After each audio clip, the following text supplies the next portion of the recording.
This person in Sri Lanka had been forced into a heterosexual lifestyle by his family and community, where he grew up in a society for his entire life. He went along with the norms despite his true sexual orientation, but then he decided that enough was enough and then he could not live a lie any longer. He was also witnessed that the homosexual citizens in his country were bashed in public by fellow citizens and ashamed and humiliated regardless their position in society. Homosexuals are altogether looked down upon as a sickness and sometimes as a result of pagan religions, a bad karma or some god's punishment. Fearing retribution, he did not want to disclose his personal identity on this video recording. However, he felt a profound need to tell his story to the world, hoping that it would help lead to a more rigorous discourse about sexuality and how there is no such thing as normative sex. His belief that talk needs to radically scrutinize the focus given to the heterosexual family life that is propounded by the British colonial values, conventional societies, and then so-called development plans of the international community. Under the Sri Lankan Penal Code Section 365 and 365A, homosexual acts are prohibited and violators face a sentence up to 10 years in prison. While few cases have been prosecuted, public shaming and blackmail looms large for Sri Lankan's homosexual community, and this dead letter has become a greater threat in light of pervasive police corruption. Harassment by state authorities and outsiders have heightened to such a sad state that looking for ways to end one's life has become common fate for the homosexual Sri Lankan youth nowadays. Their ordinary encounters with somebody who doesn't fit into the Sri Lankan society's system of so-called affection and closeness. Listen to his side of the story. I would like to publish this video to the LGBT society, to gay and lesbian people in Sri Lanka, to give them about the public opinion and their attitude towards to give a kind of an expression about towards the LGBT people and the opinion and their attitudes of police and health administration people of Sri Lanka towards LGBT people. There were lots of discrimination was happened to me, so I wanted to share these kind of things with you. I am lucky enough to live out of the country from Sri Lanka, and now currently I reside in a country which is LGBT community being accepted and reputed by the society. So I'm so happy with that. I got to know that I'm gay from my childhood. Though I didn't know the terms, I felt that I'm attracted towards male, to the same sex people. Because of my the way I behave, the way I talk, the way I play with my other colleagues, people say that I'm feminist and I'm kind of like I have lots of girls as friends, but no boys. So people started humiliating me, and after my scholarship examination, I was in a boys' school, and in that boys' school there were no girls. So I was severely bullied by my friends, male colleagues, and sometimes teachers as well, especially male teachers. In my life, I have came across some highlighted discriminations. One was happening in 2009 in Majestic City. I was with one of my friend which I have got to know from chatting site. We talked and we were behaved as friends inside Majestic City and Bumblebee. And after we had our lunch, we went to restroom, and inside restrooms there were no people, so we were close. We were so close together, and he was holding my arm. So the security people who came inside the restroom have said that we did sex inside that, and we were we were forcefully taken to the police station, and we said that we didn't do anything. We were close. We were being close, and he just hold my arm. That was the thing that we did. We didn't even kiss. It was kind of like a normal move, but nobody believed us. Even in the police station, they didn't believe that. They said that we did something wrong. In that situation, after they caught us inside the toilet, they grabbed us outside the toilet to the corridor, and then people started gathered around us, and then they started blame us. They started beat us as well. So nobody was sympathized us, I think, and we were wounded. My somebody kicked to my thigh, and somebody has beaten to my lips. I think my lip was bleeding. But even after that situation, we were scared to go to the hospital, because then we felt that people would humiliate us in the hospital as well. Because in the police station, we were severely humiliated, and they even filed a case against us. They humiliated us and let us go.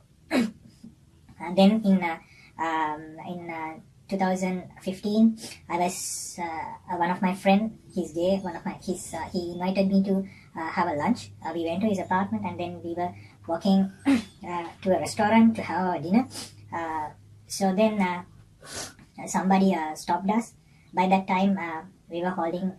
He's a very tall guy, and my friend was a tall guy, and his arm was on my shoulder, and the person who caught us asked our IDs, and then he tried to check our identity, and we didn't like to do that, because he might be a robber, he might be a thug gangster. Why should we give the identity card or anything? So we asked their identity first. So then he was so mad, and then he started yelling at us the faggot and idiots, the dogs, stupid dogs, and that kind of words. And he showed us his identity. He's from the CID, and he grabbed us into his police vehicle, and he started harassing us, asking so much of questions, but we didn't do anything. The only move was my friend holding me, and his arm was on my shoulder, and we were walking. Then he assumed that we were having kind of sex, or we were going to do something bad. He just assumed, but we didn't do anything, that kind of thing. But he said that you guys are gay, and so your behavior is very inappropriate. So then he wanted to continue.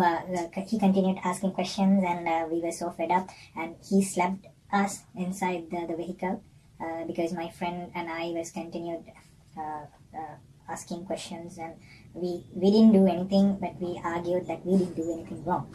But his argument was we were gays, and our move was bad. It was wrong. But luckily, by that time, there was another policeman. By that time, they received a call to change the station. So the tall policeman who was continuously asking questions wanted to bring us there, but the next policeman who was next to him didn't like to bring us to the next station with us. So he let us go. But he blamed us badly, and he wanted to bring us to the police station, but luckily we survived from that thing. And the third thing was happened in Kandy in 2016 January. It was my first date with my friend, and we went to the town, and he came on his vehicle, his mother's vehicle. After all these, we went to Kandy Lake, Tadamalikawa, and to World Spice Food Center to have our lunch. And after that, we went to the vehicle. He wanted to drop me to the bus station. And by that time, we were talking each other, and we were holding our hands inside the garage, inside the Kandy City Center car park. But by that time, I felt that a group of people, young people, came and got into the car, which was parked left side of my left side, and we didn't care. And after a few minutes, we got to know that they were observing all the things from their side, but we didn't even kiss. We were just talking, holding hands. and then they started hooting us, and they threw something. I think something. I think they were having something, and they threw it to us.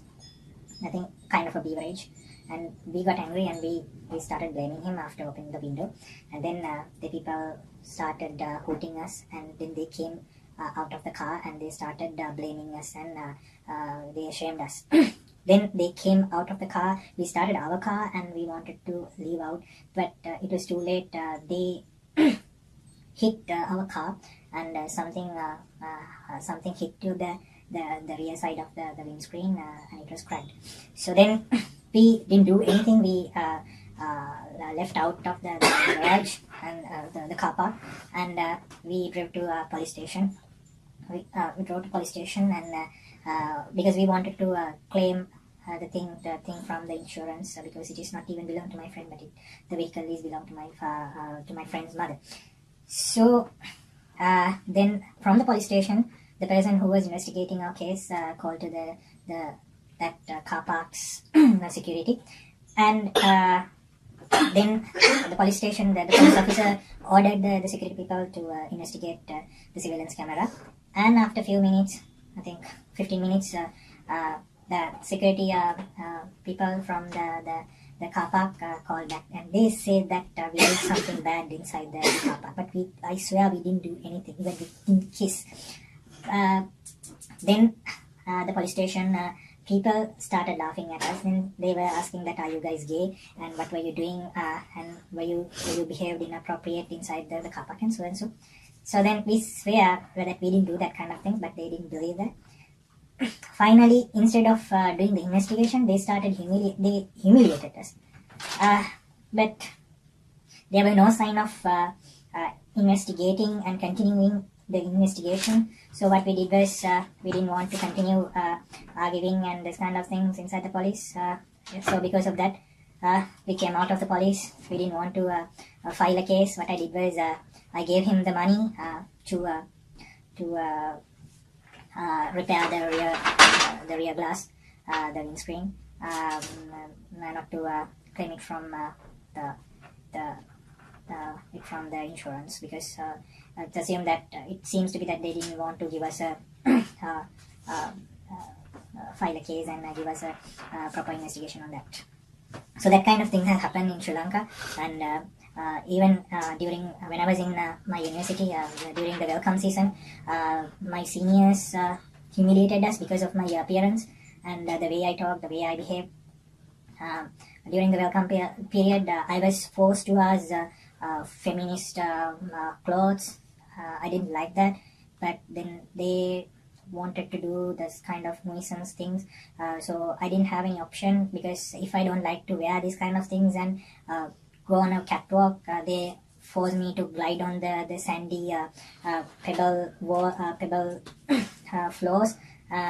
So because of that, I did which I was demanded to. And meantime, during the welcome period, there were kind of a trick that they wanted to identify the gay people, and because they wanted to humiliate and avoid gay people inside the hostels.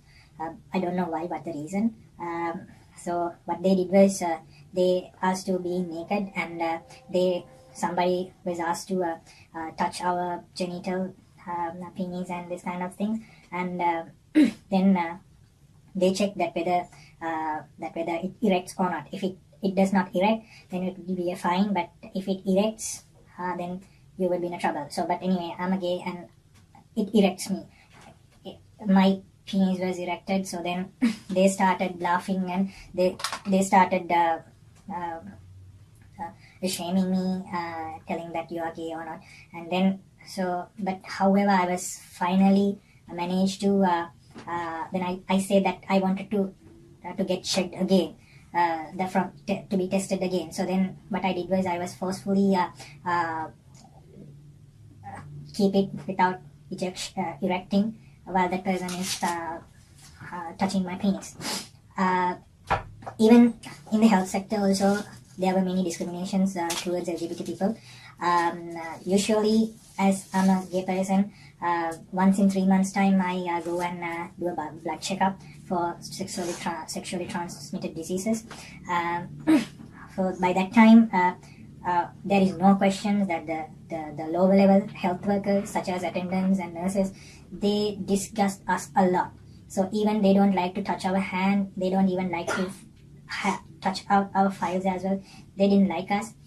There were big disgust towards the LGBT people among the lower level health workers. So I complained about that to the upper level as well, but nothing has happened.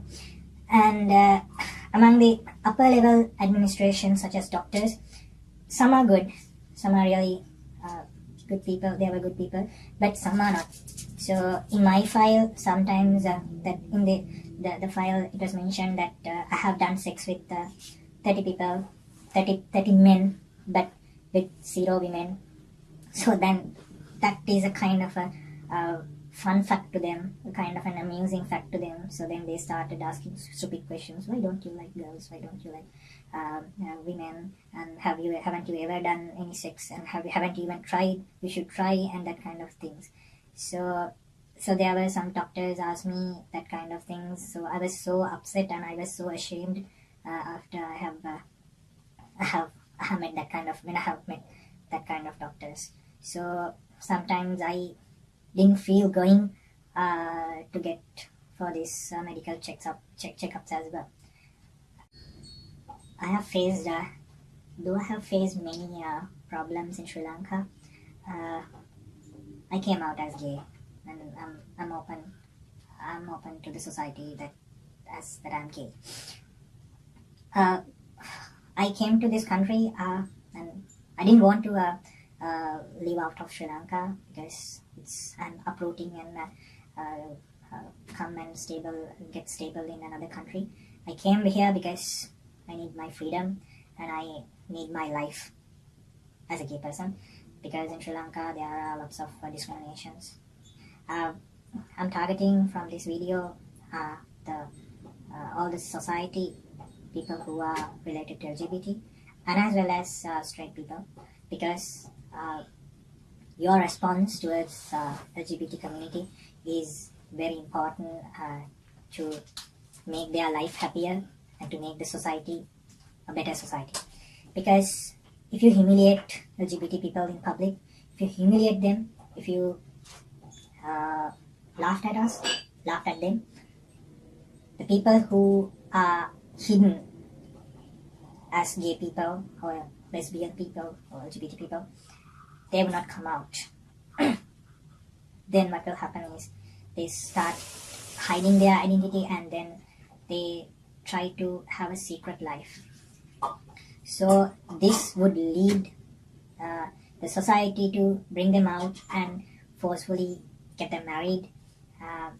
They force to marry heterosexual people.